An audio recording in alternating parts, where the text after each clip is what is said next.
नमस्कार, जय श्री राम, हर हर महादेव। तो पहले फेज का चुनाव प्रचार-प्रसार थम गया और 152 सीटों पर अब वोटिंग कल होनी है। किंतु अगले फेज के लिए योगी आदित्यनाथ जी को कहा गया कि भैया अब आप जाइए और पावर प्ले वाली बैटिंग कीजिए। आपने क्रिकेट मैच देखा होगा 50 ओवर का जो एक दिवसीय वनडे मैच होता है। उसमें 4 विकेट गिरने के बाद 5 विकेट गिरने के बाद स्लॉग ओवर में बैटिंग करने के लिए ताबड़तोड़ बैटिंग करने के लिए बल्लेबाज स्पेशलिस्ट रखे जाते थे पहले के क्रिकेट मैच में। आज के भी क्रिकेट मैच में वैसा ही है, लेकिन स्पेशलिस्ट बल्लेबाज का काम होता है कि वो सिर्फ स्लॉगिंग ना करे, टेक्निकली भी थोड़ा स्ट्रांग हो और उसके अंदर ये कैपेबिलिटी हो कि वो 22-25 गेंदों में 50 रन स्कोर करे। आज के मॉडर्न डे क्रिकेट में तो और इंपॉर्टेंट है। अब आप कहेंगे कि मैं ऐसा क्यों कह रहा हूं? क्योंकि योगी आदित्यनाथ जी जिन एरियाज में अब जा रहे हैं वहां आपको ऐसे ही हिंदुत्व पर खुलेआम बेधड़क बल्लेबाजी की आवश्यकता है जो योगी आदित्यनाथ जी अब करने वाले हैं। आइए देखते हैं योगी आदित्यनाथ जी क्या कह रहे हैं, क्या करने वाले हैं और कितना क्रिस्टल क्लियर बात बोलते हैं बाबा जी। ठीक है, पहले इसको देखते हैं। ये योगी आदित्यनाथ ऑफिस से आया है।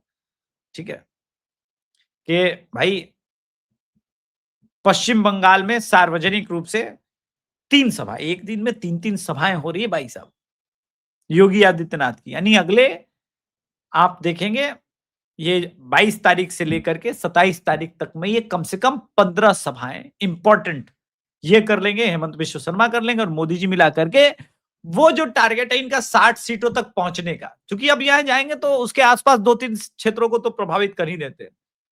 तो एक-एक आदमी को लगभग 30-30 सीटों पे कन्विंस करने का प्रयास किया जा रहा है। ठीक है? ऐसे समझे। तो 3 जगह जरास्को, चकदाहा, उत्तर नारायणपुर में, ठीक है? अब जरा देखिए कहां, एक कोलकाता पश्चिम की सीट है, एक नदिया पश्चिम बंगाल के अंदर वो भी इंपॉर्टेंट सीट है और एक जो उदय नारायणपुर है वो हावड़ा वाली सीट है और इंपॉर्टेंट सीट है और उदय नारायणपुर में इको ऑलरेडी आ रहा है कि भाई जीतेगा।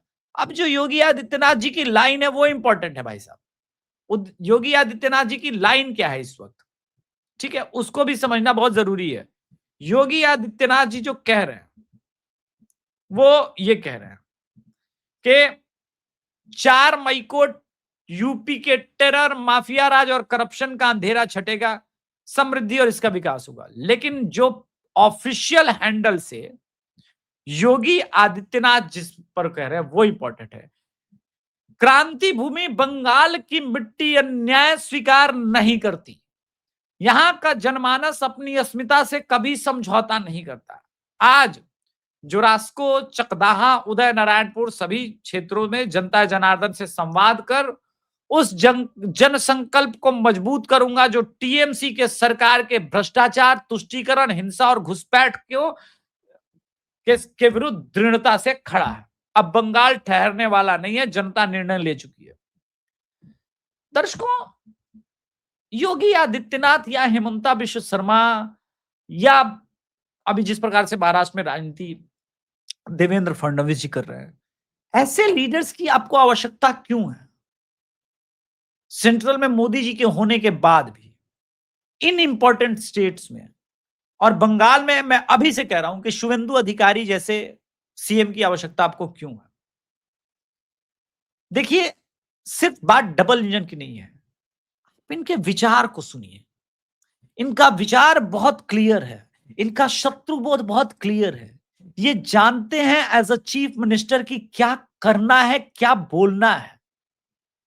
अगर आप देखेंगे तो इनमें कुछ सिमिलरिटी पाएंगे। मतलब देवेंद्र फडणवीस जी थोड़ा सटल ढंग से कहते हैं, वो बहुत शब्दों की मर्यादा का भी बहुत अलग ढंग से प्रयोग करते हैं, मर्यादित होकर के बात करते हैं, लेकिन तीव्रता उतनी ही है, तीव्रता उतनी ही है।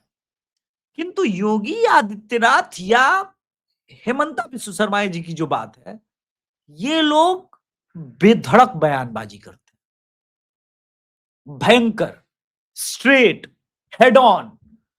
और वो पॉलिटिक्स का परंपरागत स्टाइल नहीं है। विपक्ष उनसे इसलिए डरता है क्योंकि उन्हें ये पता है कि ऐसे आदमी कहां तक जा सकते हैं। ये संविधान का प्रयोग भारत के, यूं कह सकते हैं कि संविधान का प्रयोग बहुत अलग अलग ढंग से कर सकते हैं। अच्छा, योगी आदित्यनाथ जी की आवश्यकता एक और कारण से हुई है मित्रों।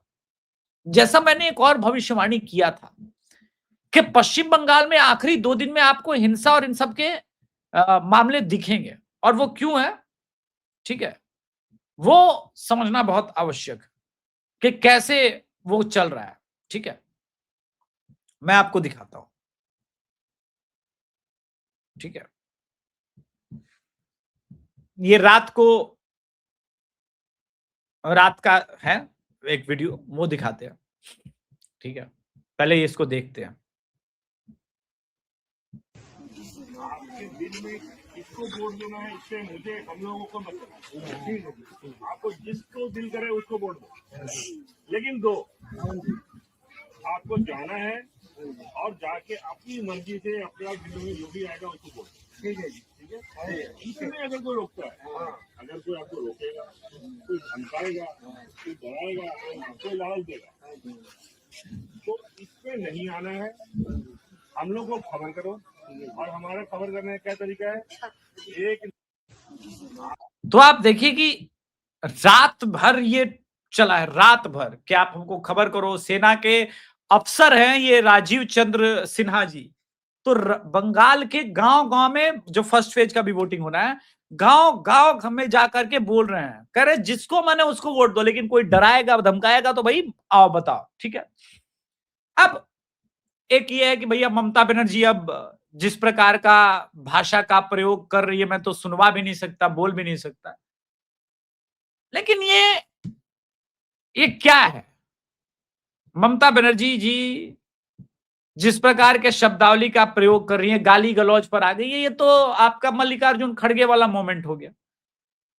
एक चीफ मिनिस्टर, राजनीति के कारण संबंध कहां तक समाप्त हो रहे हैं। इसका कारण है, अब आप मुखिया जरूर हैं, लेकिन सबको बंगाल में पता चल गया है कि अभिषेक बनर्जी ने ही इस बार टिकट वितरण कराया। कैसे अभिषेक बनर्जी ये कर रहे हैं, लेकिन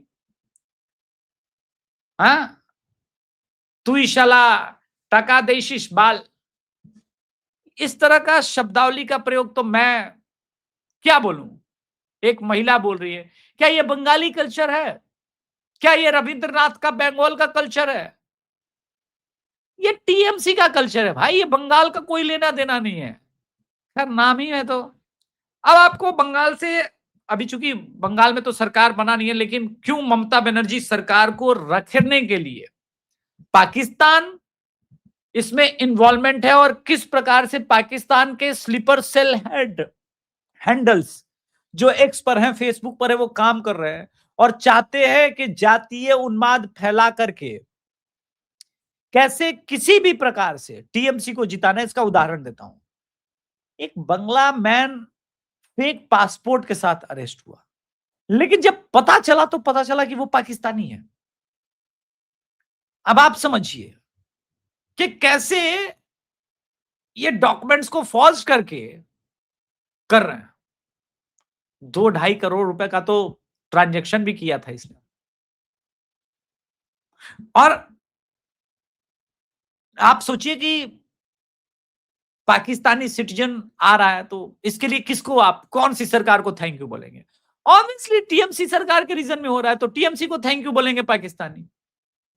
अब एक बड़े महत्वपूर्ण पत्रकार ने एक बात लिखी है जिस पर पश्चिम बंगाल की राजनीति का बेस टिका हुआ है। समीर चिलगांवकर,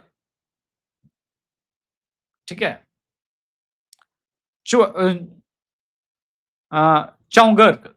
चौंगरकर ये लिखते हैं, तृणमूल कांग्रेस के चुनाव प्रचार की रणनीति और संगठन के कामकाज की पूरी जिम्मेदारी ममता बनर्जी के भतीजे अभिषेक बनर्जी के ने उठा ली है। टीएमसी का यह पहला चुनाव है जहां पर टिकट वितरण से लेकर के मैनिफेस्टो और भाजपा पर हमले की रणनीति अभिषेक बनर्जी बना रहे हैं, प्रमुख रणनीतिकार के रूप में उभरे हैं। पूरी पार्टी अभिषेक बनर्जी के आसपास सिमट गई। ममता सरकार के प्रमुख ममता सरकार की प्रमुख है और संगठन के प्रमुख बनकर के अभिषेक उभरे हैं। अभिषेक बनर्जी ने पार्टी के आंतरिक कार्य संस्कृति को बदलकर वफादारी के बजाय प्रदर्शन और डेटा विश्लेषण आधारित बनाया। पार्टी के भीतर अभिषेक के पुनर्गठन की प्रक्रिया शुरू की। पूरे राज्य में अभिषेक के देखरेख में ब्लॉक स्तर पर बैठकें की गई। अब आप देखिए इतना काम टीएमसी ने किया है सत्ता बचाने को लेकर के। वह अभिषेक बनर्जी थे जिन्होंने सत्ता विरोधी रुझान के मुकाबले ममता बनर्जी के 74 मौजूदा विधायकों को उनका टिकट कटवा दिया और समझाया। 15 विधायकों की टिकट बदल दी।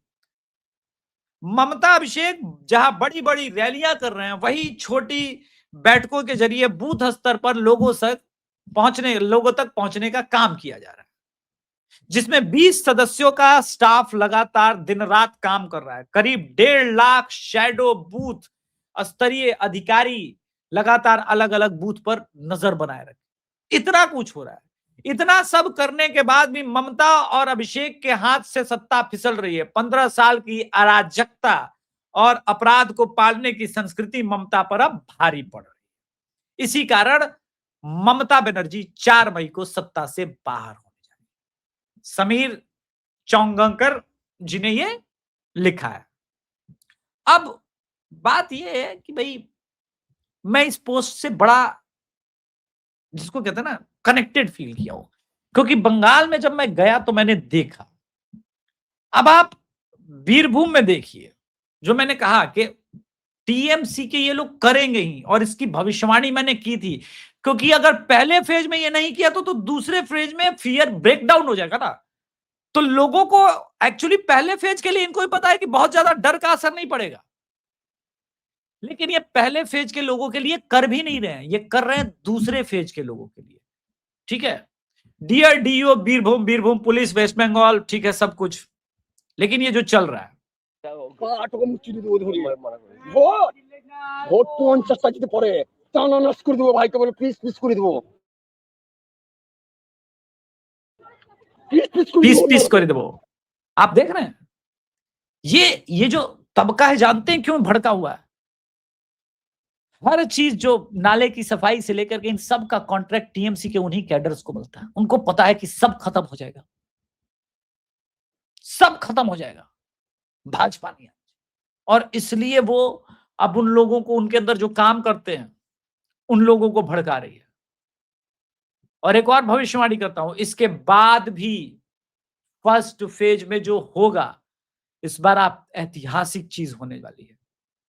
ठीक है, अब आप देखिए कि ये चीजें कैसे होती है। लास्ट इलेक्शन में भाजपा के कैंडिडेट के आगे टैपिंग कर दी गई थी लोग ऐसे।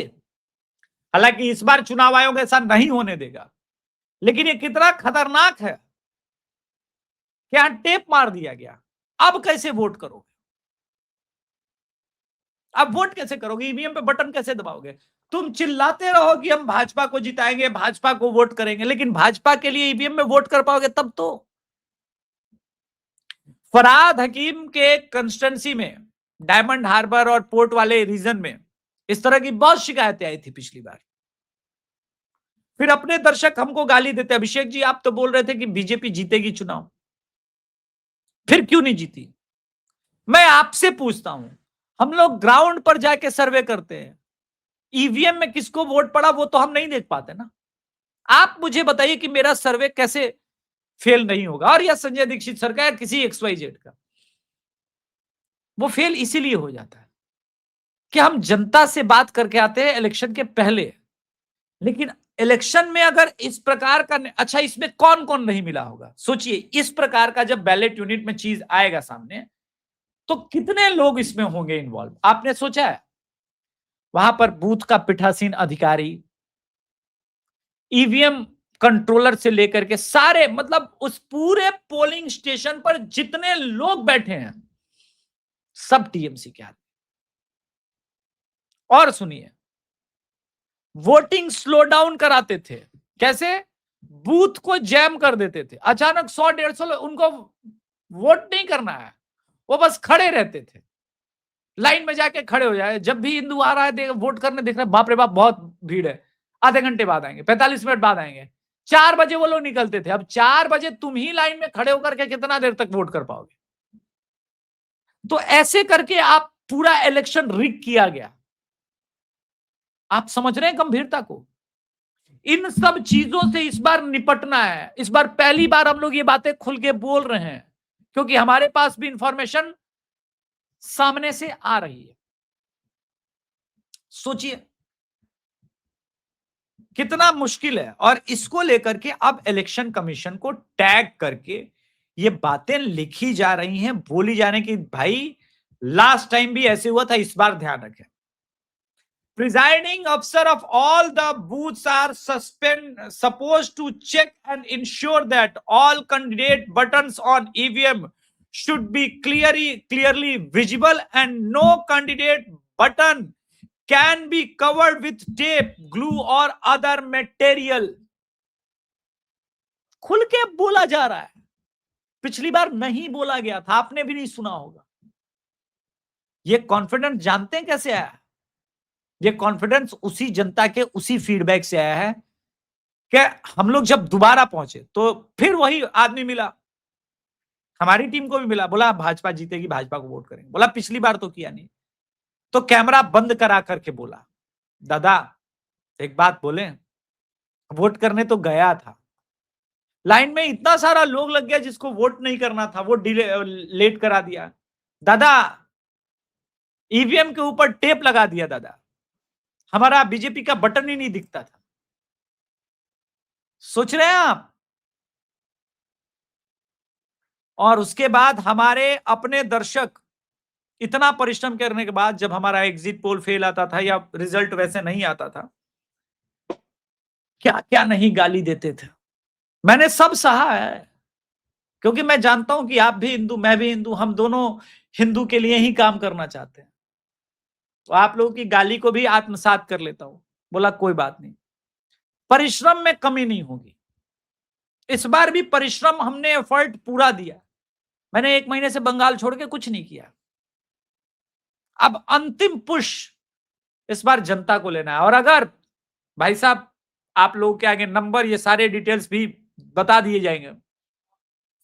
एक ही चीज आपको करना है, इस बार कोई घटना किसी प्रकार की मिले, सीधे जाकर के चुनाव आयोग को लिखना है, हमें ट्वीट कीजिए पर्सनल, ये जो मेरा नंबर है व्हाट्सएप, मुझे उस दिन वोटिंग के में कोई प्रॉब्लम होता है, हमारी पूरी एक टीम व्हाट्सएप ही देखेगी उस दिन।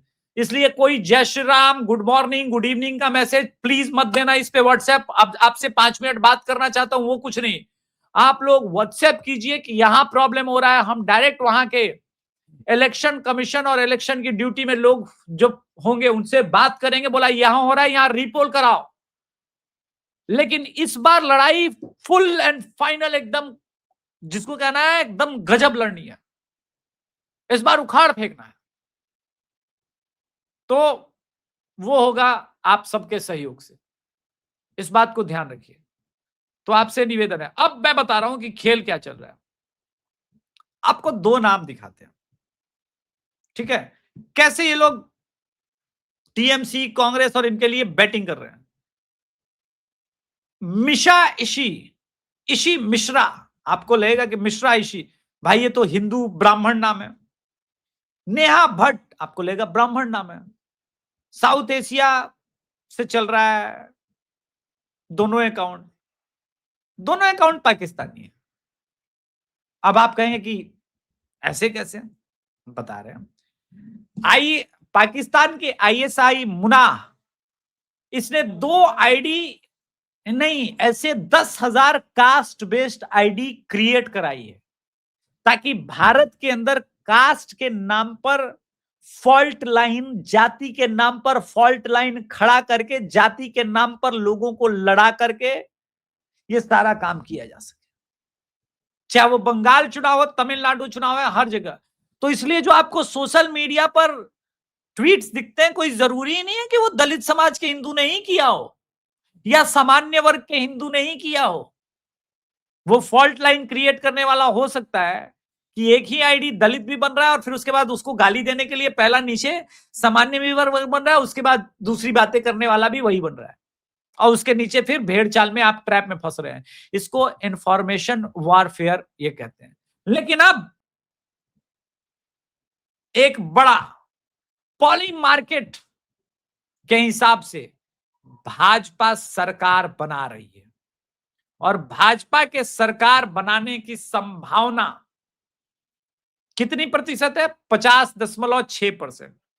वहीं पश्चिम बंगाल के में ऑल इंडिया तृणमूल कांग्रेस के सरकार बनाने की पोजीशनिंग 46.6%, सीपीआई 1% और सीपीआईएम लेस देन, ये दोनों लेस देन 1%, इनका कोई नहीं बन रहा है।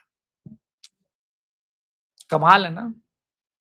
अब आप सोच रहे होंगे भैया इस पे तो ये सिचुएशन आ रहा है, लेकिन ये सर्वेज, ठीक है, पॉली मार्केट शोज जो ये बता रहा है ना, ये ऑलमोस्ट इसलिए बता रहा है क्योंकि ये ऑलमोस्ट 50% जिसको जब भी दिया है ना वो उसकी सरकार बनी है लगभग, इसलिए बहुत ध्यान से। लेकिन ये सारे सर्वे, सारे अंक गणित इस बात पर निर्भर करते हैं कि भाई घटनाएं जो भी है, जिस प्रकार की भी घटनाएं हो रही है वो ठीक है।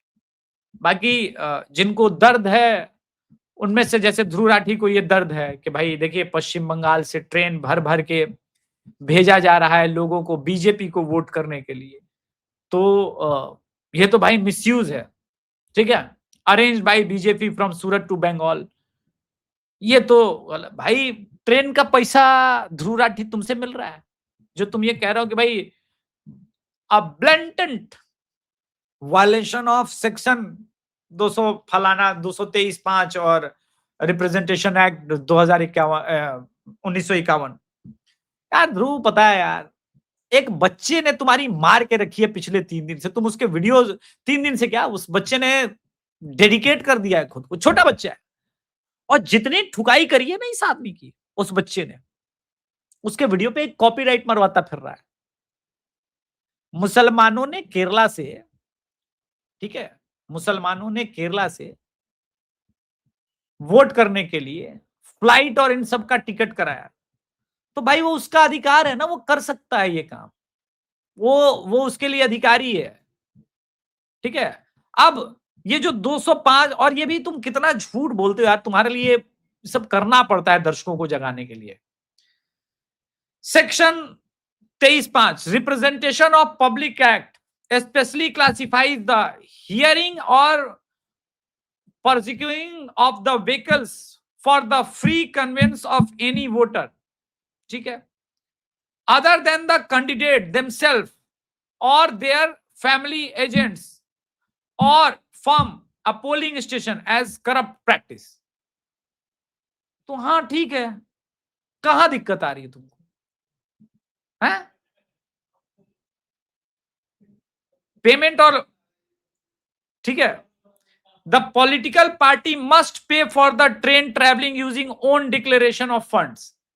अब अपने फंड से अगर बीजेपी ये कह रही है कि आप कर क्योंकि मैं नहीं, अभिषेक तिवारी नहीं कर रहा, मैं कह रहा हूं कि अपने फंड से अगर भाजपा ये करा रही है डिक्लेरेशन के साथ, तो भाई ठीक है, क्या कर सकते हो पॉलिटिकल पर्पस के लिए।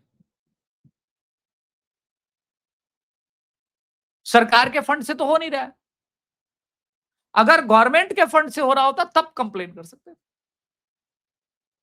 दोनों में अंतर नहीं समझ में है ना। तुमको लग रहा है कि भैया ये ट्रेन से आ रहा है तो सरकार मोदी जी कर रहे हैं, नहीं नहीं नहीं, उसके फंड्स को दे सकते हैं आप, हम कोई भी, तो उसके लिए वो वायलेशन नहीं माना जाता। थोड़ा पढ़ लिख लेते तो दिक्कत नहीं होता। वैसे तुम्हारी बच्चा, वो बच्चा नहीं है तुम्हारा, है तो एक्चुअली फादर टाइप का, जिसने तुम्हारे स्टाइल को कॉपी किया है, परफेक्ट तुमको रेला है। खैर तुमको समझ में आएगा नहीं, बट देखते जाओ, अभी मेल्टडाउन तुम्हारा बाकी है। तुम्हारा क्या, वो देशभक्त बनर्जी का बाकी है, उसका मेल्टडाउन मुझे देखना है 4 तारीख को। हम लोग देखेंगे, सब हम देखेंगे। आप लोग चैनल को सब्सक्राइब कीजिए, वीडियो को लाइक कीजिए। धन्यवाद। जय श्री राम, हर हर महादेव।